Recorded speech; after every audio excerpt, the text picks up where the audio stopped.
Welcome to Society Moms. I'm your host, Denise Rogers, and today I have a very special show for you. Viewers at home know that I started Society Moms to provide a platform for women and mom entrepreneurs. Well, today we have in the studio with us none other than Vicki Irvin, the business mogul. She is known across the world for the conferences that she's held, sold out for thousands. And today she's going to talk to us about how to start a business, how to keep your business growing, and how to increase your bottom line. We're also going to focus on her new cosmetic collection, SWL, and one of my favorite lipsticks, Fuchsia Fire. Welcome to the show, Vicki. Thank you for having me. Happy to be here. I'm so glad you came. Yeah, of course. Now, you and I, we know that we did an interview Yes. earlier this year, and we talked in detail about business and how you got started. Yeah. Many people don't know that you weren't always the business mogul that you are today. You started a mom, a wife at home, and you wanted to do something different. Tell us about your journey. Absolutely. I, worked a traditional 9-to-5 job in human resources. I was always kind of fell into that career and always was a human resources professional from organization to organization looking for that next, salary hike like everybody else.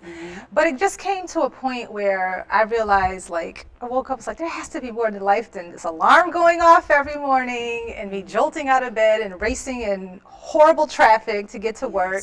To do something that I didn't find productive. As a human resources professional, part of my job was to cut company costs, have to lay people off. And it's who wants to go and do that all the time, right? And so like a lot of women, you feel like you're built for a bigger purpose, and sometimes you don't know what that is. Sometimes people are born and they know from a young age, oh, I'm going to be a singer. She always had talent. We knew she was going to be an actress. Me, what am I going to do? So working in HR and feeling, unhappy and not very content, I did what most people do initially, which is complain to everybody who would listen. And it truly wasn't until my husband, who was an entrepreneur and owned his own business, he kind of dragged me to one of his mastermind meetings where there were other entrepreneurs in the room. He'd been talking to me about it. Being an entrepreneur 9-to-5, two very different mindsets, as you know. I've been on both sides. It's very different. So me being the 9-to-5, him being the entrepreneur, when he used to talk about all the stuff he was doing, it was like gibberish to me. I wasn't trying to hear it. But it wasn't until I finally agreed to go and got in a room with other people just like him from all different industries and backgrounds who were making millions of dollars in whatever they did. And all of a sudden my ears kind of perked up. Sometimes it's the messenger, especially when it's your husband. Exactly. So now I'm like, oh wow, how can I be a part of this? Right. And so it just really opened up my eyes to, no matter what these people were doing, they were making a lot of money because they were students of marketing. And that's one of the very first lessons that I learned, is that their businesses are successful because they focus on marketing every single day and client attraction. Because if you don't have clients, if you're not bringing in new people, you're never going to have much of a business. And seeing mostly men, of course, in the room and how they, promote, and they're not, bashful about it, and they're not shy about it, and they have no problem talking about how great they are. That's kind of who I connected with and learned from in the beginning. And so I got some advice from my husband's mentor. I was like, well, what can I do? And he first told me to get into real estate investing. And that's exactly what I did. Fast forward, the company became a multi-million-dollar business within 12 months. 1 year. Yeah. Wow. And I was just like, okay, I think I want to be an entrepreneur for good now. Yes. So that was kind of my first entrepreneurial endeavor and how I got into it. Oh, Mom, that's awesome. That's awesome. So, $1 million, first year. You learned a lot in that year, and you were able to just keep going. Yeah. Now, at some point, you decided, okay, I want to stay in this. Yes. And it's time for me to just branch out and start speaking to other people about business, what I'd done, what I'd learned, what I'd experienced. Right. What happened next? Well, what happened is being in the real estate investing business, we were doing seminars a couple times a month, retreats, teaching people. So I was on stage a lot, and people were coming out, 100, 200, 500 people to hear us talk about real estate investing. And what would happen is that other women would kind of pull me aside and say, I see you doing this. I know you have a young son. You're married. You're on stage all the time. We hear you on the radio. How are you able to balance it out? How are you able to do this? Because I have this business that I want to take to the next level, but it's just not working. Can you give me some tips? Can you help me? Yeah. And after hearing that over and over and over again, I was like, you know, maybe I'll transition into helping other women entrepreneurs, because one of the things I was very clear on is that the success of the real estate business was not because I was this wonderful real estate investor, you know, because we all teach the same thing. Okay. It was because I learned early on how to market. And so I could take those same marketing strategies and concepts and teach them to other women to apply to whatever it was that they were doing as well. Wonderful. And so that's when I created my whole superwoman lifestyle movement and started working with women entrepreneurs on the sales and marketing of their business. So that's kind of how I made the transition there. Wow. Now, these conferences are sold out. I mean, these are mega conferences. Yeah. And you've spoken to people all over the world. You have an extensive list of clients. Yes. And you've taught women how to be in business for themselves. Now, there is a niche to it, because sometimes as women we think that we have it figured out. Right. And if we're women, we can show up, and everybody wants to be the businesswoman. Yes. But there are things as women that plague us, Right. because we're interviewing people, and we're dealing with our hair, we're dealing with the children, we're dealing with how we're feeling and what we're wearing. So the superwoman lifestyle Right. coins what for Right. you? So here's the thing. Me coming up and learning from the men, like I said, it was very testosterone driven. They had a very hardcore demeanor. And I kind of adapted that same concept. But most women aren't like that, and I realized that. So before I could just teach straight business to a woman, I had to talk about the beauty aspect, the balance aspect, feeling good on the inside and outside, because all of those things at the end of the day will affect how much time and energy you even have to put into growing your business. This is true. Right? So that's why I created, you know, the 3 pillars of the superwoman lifestyle, which are business, beauty, and balance. And so I focus on and I embrace all of those things and let other women know it's a struggle we're all in, but it can still be done. We do want to look good. We want to be as healthy as we can. We want to have time to spend with our children. We don't want to feel guilty at the end of the day. You know, all of that stuff. And so I created my whole business to encompass all of that, because it's very real. You know, you can be a great speaker, but if that day your hair is not done and you had to get on a stage in front of people, you're like preoccupied with your hair when you're supposed to be addressing this audience, and you don't give it your all. But those days that you do feel really good and your hair is done and your makeup's done and the dress is just right, you can kind of strut across the stage. It's the little things for women. Just think about when we go to the grocery store and we kind of just throw something on and we hope no one sees us. Right, and of course that's when everyone sees us. That's right? when everyone sees you. It's the same. It's the same concept, you know. And so it's okay to embrace that. And a lot of times, a lot of women, when they were going to different events and conferences that were taught by men, they don't address those things. Exactly. And so women weren't getting the experience, and they weren't getting the knowledge that they needed to know that it was okay. You know, sometimes when you're in that all-male environment, you kind of feel like you got to suck it up and bulk up and be like the guys, but we can't get rid of our femininity. So that's and it works for us. And it works for us. We need to know how to use that. Absolutely. Yeah. Absolutely. Well, you mentioned that men don't really struggle with those things. They kind of just go in for it for business. They're focused. They know what they want. They're not worried about their shoes and whether their socks are matching. They have their eye on the prize and they focus. Which brings me to SWL collection. Now, you created a beautiful cosmetic line for women, and you know that I'm a fan. Yes. I wear my favorite lipstick, Miss Fuchsia Fire, all the time, and I've sent pictures, and I just love it. One of the things I love about it, it's so clean, it's so neat, it stays on all day. Yep. There's no smudging. Nope. My daughter is itching to get into it, you know, and I caught her the other day. She's like she has a little Facebook, and she's like, oh my God, I found Vicki Irvin. I like her makeup. And I'm like, you're just 14. Slow it down. So she's, you know, kind of playing in things, and she loves it. You created this cosmetic line with women in mind. Yes. And Shantae Moore, ambassador for SWL. That's major. And I love her. She's beautiful. Awesome. Tell us about SWL collection. Well, what happened is, in business and everything, when I teach, I try to lead by example as well. You know, I don't want to be a person who's telling you what to do and teaching, but I'm not really doing it.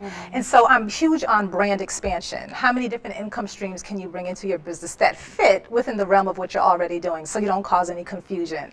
So because I have those 3 pillars and people know me for the business, the beauty, the balance, the fitness, I was like, it's time for me to expand on the beauty portion of my brand. What can I do? And I love lipstick. I'm not not great at putting on makeup. I don't know how to do the brows. I have my professionals who do all that stuff for me. But if nothing else, I'll put on some lipstick, and I've always loved lipstick. So I just woke up one day and was like, I'm going to create a line of cosmetics geared toward entrepreneurial women, career women with empowering names, and just put it out there and see what happens. And so that's kind of what I did. Very high quality makeup. I would say it's on par with the level and quality of like a MAC. It is. Like a MAC, and we sell around the same price points and everything. But I was like, and who can I get, you know, to bring something else to this? And Shantae is a friend of mine. I think she's beautiful. I think she represents my brand, being a superwoman. She's a single mom, and she's flying everywhere and performing, and she loves her fans, and she's giving it her all the time, and just a beautiful spirit and soul. And so I reached out to her to see if she would be a brand ambassador for the line, and she was like, of course. And that's kind of how. Pictures. Yeah, she's gorgeous. Pictures with you and she together. Yes, absolutely. Yeah, wonderful. so that's how that kind of came about. And the names, the women, they just started loving it. Success, superwoman, passion, purpose, you know, boss lady. You know, people are like, oh, I have on my boss lady today. I got to go out. I feel like a boss. Yeah, or I have on success today. I got to go and do this meeting, and I'm going to wear my success. And it just really caught on. And, you know, we've had celebrities wear it. I have a makeup artist who's put it on Felicia Rashad, you know, Claire Huxtable wearing SWL. Wow, can you imagine? Yeah, it's just been great, and we have plans for expansion, and I'm very, very happy, and it's fun. Sometimes you want to infuse some fun into your business and you have beautiful colors. I do a vast array of colors, very bright, because I love for women. You know, we all tend to go towards the same thing. A lot of women come over and they go, I usually wear brown. I was like, well, not today. That's right, that's right. We're going to kind of slide you over a little bit to something else. Yeah. So it's been fun. And I love the colors. Fits any complexion. Yes. You can wear this lipstick daily, whether you're in the conference room or you're going out, having a girls' night out. And it's a lot of fun. Yeah. It's a lot of fun. Absolutely. You're touching bases on everything. You haven't left anything out. And you're also doing eyeshadows. Yes. Beautiful colors. Yeah. Beautiful colors in the marketplace. They're compatible with everything, and they are competitive. Yes. That's what I love. Yes. So when I'm wearing this makeup, I feel good. So, you know, letting moms at home know. And I had a girlfriend ask me, what color is that? Oh, let me show you. And I go into my purse and pull it out, and they love it. Yeah, funny story. I was at the MAC counter one day, and I had on SWL. The MAC ladies were like, what color is that you have on? And I was like, this is mine, SWL. They were like, wow. I thought that was a big compliment. Yes, The employees at MAC were asking me what I was wearing, and it was my own line. Very empowering, and I'm loving that women such as yourself are feeling the way I wanted them to feel when they put on the makeup. You know. And you feel good knowing that someone created this with you in mind. In mind, absolutely. They understand you. They're a mom, they're a wife, they're a businesswoman, and they know exactly what it is that we need. Absolutely. Now, I want to talk a little bit about some of the women at home who are trying to start a business, who are trying to figure out, can I do this? You know, I'm juggling work, being a wife, being a mom, running my household. Where do I start? What are some of the key things that you would say to them? Well, you know, in this day and age, I kind of feel like there's someone new every day waking up wanting to be an entrepreneur, because entrepreneurship is like front and center now. And it's a smart thing to do because you control your own destiny. You know what I mean? So I totally am a proponent of it.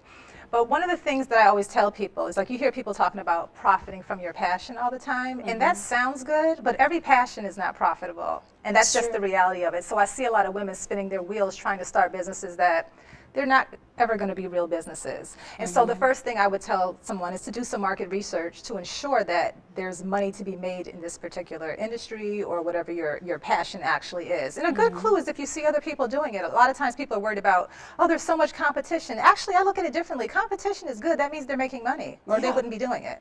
So that's good. You need to invest and figure out what's happening. What are they doing? Because this could be your next competitor. This could be your next competitor. But actually, if so many people are doing it, it's because it's lucrative. It's working. So that's a clue that it's good. So don't look at it like it's a bad thing. And so the first thing is just to make sure that your business idea is something that you can actually make money in. Yeah. The second thing is to not get so carried away with how good you are at what you do and how you may need another certification, or I need a certain number of years until I'm worthy. You know, women, I need another degree, I need a certification. And I tell them, as long as I've been doing this, and I promise you, not one person has ever said, well, what are your certifications, Vicki? You know, what degrees do you have? It has never come up one single time. Wow. So it doesn't matter.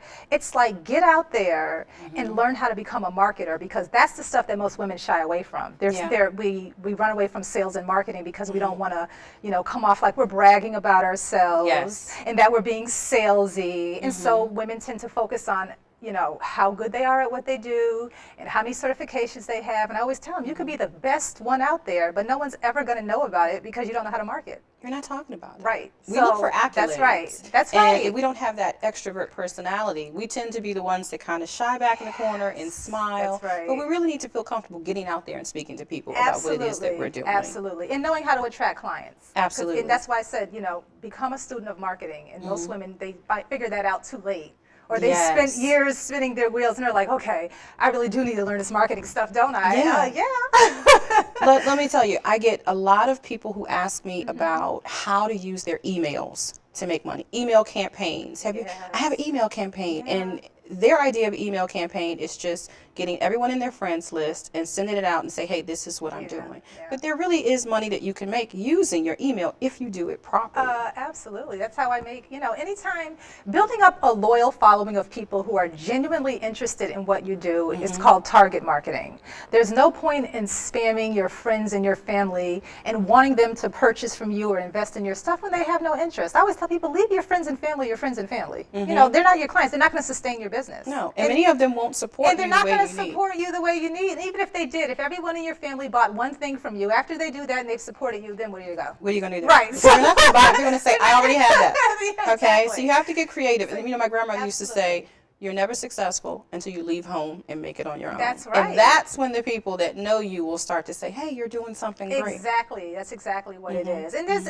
when you have an event you want to throw, when you have a product you want to sell, you can't go on a street corner with a sign and say, hey, come to my event. You're supposed to be working on building up that list. Whenever I have an event, I send an email out to my list and people will go and register. And that's how I fill my events, through social media marketing, my email list. But everyone should be constantly working to build up their following of targeted people. They wouldn't join your list if they weren't interested in what you do. So you have a better chance of getting them to buy. So as an entrepreneur, you are the heartbeat of your brand. Absolutely. And I always take one question from clients where they'll send me an email or they'll tweet me and say, oh, okay, ask your guest this. Okay. And I let a couple of people know that you were on the show. Okay. And I have one client named Gail Smithers, and she is in New Jersey. She said, can you find out what is the difference between entrepreneurship and direct sales? Now that's what everybody wants to know. Because she's like, oh, I've sold Avon, and I've done some crystal parties, and I've even told people, if it's not your brand, you're not making the most money. Right, absolutely. What would you say to them? Direct sales, I have a lot of clients who are in direct sales. It's a great way to make business if it's something that you're able to make it and you believe in the product and you're able to push it. But being an entrepreneur means that LLC is in your name, or the corporation or the S or the C Corp is in your name, and you are the brand and you make all the decisions for it and the rules for it. In direct sales, they already come with a set of rules. You have to maneuver and work within what they say, and you're at the end of the day, they're giving you your check. You know what I mean? So you can't slow down. You can't. You can't. To look good. You can't. So it gives you some freedom, but you're still not truly owning your own thing. Yeah, and that's a big discrepancy, I think, with people. And they go, oh, because some people contact me and it's like, oh, I'm in business for myself. And I said, well, what do you do? Oh, I sell insurance. Right. And, if this is Mr. Johnson, I'm looking for him to say that this is Johnson's Insurance. Exactly. And then when I find out it's Allstate, yes, I have to say, exactly. I have to check with Allstate to find out how far you can go. Yeah. And they don't know why. And they're like, why is this? Because it's not your brand. Because it's not your brand. And sometimes it's easier for people to step into something that's already cookie cutter and made for them. Being an entrepreneur, you have to start off promoting yourself and putting your own brand and your name out there. So there's a lot more work involved with it, but also the reward is much bigger at the end of the day. Because a lot of those direct sales companies, after a few years, they all fizzle out anyway. That's why you see people going from direct sale company to direct sale company. They sold this, they sold this, they sold that. So you don't have any control over that. And that's why, it's great, but just be aware of the differences between the two. This is definitely true. Yeah.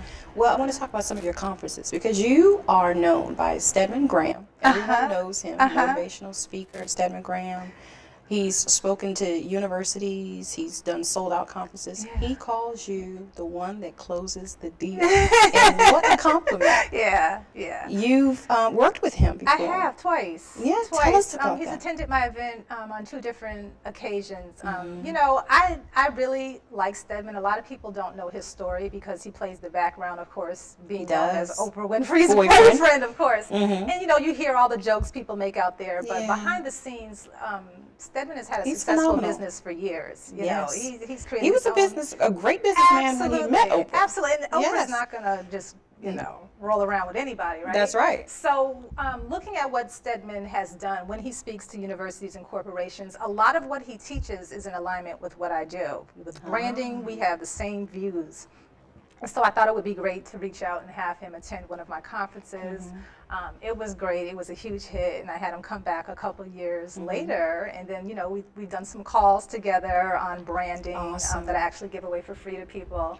But everything is just, you know, totally in alignment. And him coming back, and he understands how difficult entrepreneurship was. Really and is, I remember one of the biggest compliments on the call is he was like, you know, you being able to sustain this and do this, you know, Vicki Irvin, you're one bad sister. And I was like, oh, let me quote that and use that. That's right. It was very flattering, but I've learned so much from him, and the people who come to my events, you know, they expect a certain level of speakers at my events. I don't just allow anyone on my stage. You have to have a proven track record because I protect the people who trust me, and I want people on my stage who are really going to give them value. So it was a pleasure to work with and connect with Stedman on a few different occasions. Well, anybody that knows you know that if you're working with Vicki Irving, you are getting ready to go places if you haven't already. And one of the things that I know you talk about is increasing that bottom line.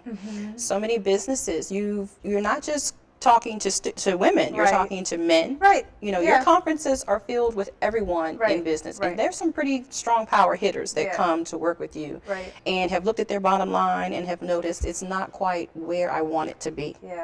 And they don't know what to do. And they meet with you, and then, you know, things are turning around. So you are, you know, someone who knows what they're talking about in business. And so I wanted moms at home to talk to you and figure out exactly what it is they need to do. Now, this year, you did something a little different with your conference. What was that? Well, this year in January, I think last year I started doing an event in January. I have this signature branded event that I do every July, the Extreme Women Entrepreneurs event. And this was the first year I said I'm not doing the Extreme Women Entrepreneurs event because I wanted to switch up some things in my business. And in order for me to switch up things and put systems in place properly, it takes a lot of time. And the event takes a lot of time. So it's one of those things you got to take something off the table to increase. And so I used the time this summer to switch up some things in my business model to attract a different type of client that I wanted to do. But I still did my event in January that I actually did with actor Darren Henson. A lot of people know him from Soul Food, Lim, and all the movies and stuff out there. He's a very, very sharp and smart, intelligent guy. And he understands branding. And we clicked on that level, and we had a phenomenal conference, over 200 people. In January, he came here, and he just actually contacted me. He wants to do something else with me. We're talking about a tour, everything. Great guy. Very smart, very smart. And so I did that event for women in January, and that was very, very well received. But I'm looking now, I'll be doing my July event again next year. So yeah, but the events are a great opportunity. People fly in from everywhere to come to my events.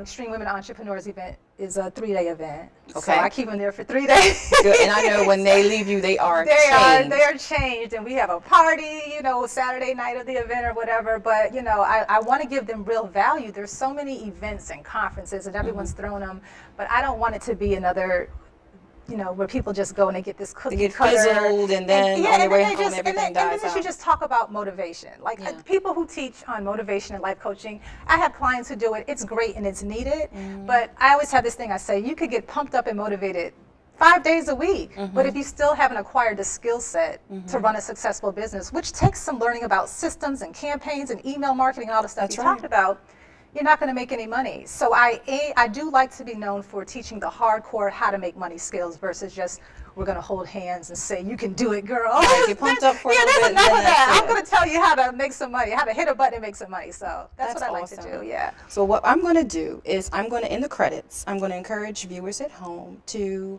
follow and connect with you. Absolutely. Through your email, through Yeah. SWL, Yeah. through the fitness lifestyle, everything that you're doing, That's they'll be able great. to connect with That's you. great. I have a lot of stuff I give away, so in the credits, if they Yes. follow that, they'll have access to a whole bunch of stuff absolutely free. So Awesome. yeah. Well, I want to thank you for coming on the show. Absolutely. I always have so much fun when I'm Thank talking you. with you. Thank you. This And I is learned great. so much. Good. And you know, this will not be the last time that I'm talking to you. Hey, anytime you need me, just let me know. I had a great time, and I really appreciate being Thank you here. so much. You're welcome.